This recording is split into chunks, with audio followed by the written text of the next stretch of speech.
kami sa daan. Parang swimming pool na may libreng palaka. Mga kabarangay, may plano po ang gobyerno para sa flood control.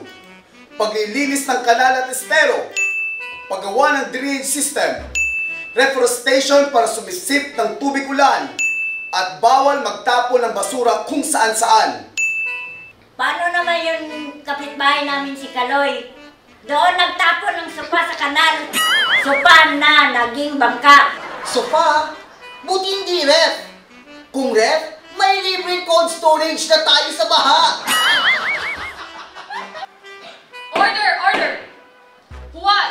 Cora! Seryoso ito! Kapag hindi natin niayos ang flood control, tuloy-tuloy ang baha, sira ang negosyo, pati kalusugan ng taong apektado. Oo nga, Kapitana. Kaya pala sabi ng misis ko, mas mahal pa ang tubig baha kaysa tubig Meralco. Kasi tubig baha, wala kang bayaran. Kaya tandaan, malinis na kanal, ligtas ang pamayanan. Reforestation, protection sa lahat. Huwag itapon ng basura kung saan-saan. At kung baha man uli, may free swimming lesson si Juan! Flood control, sama-sama tayong lahat.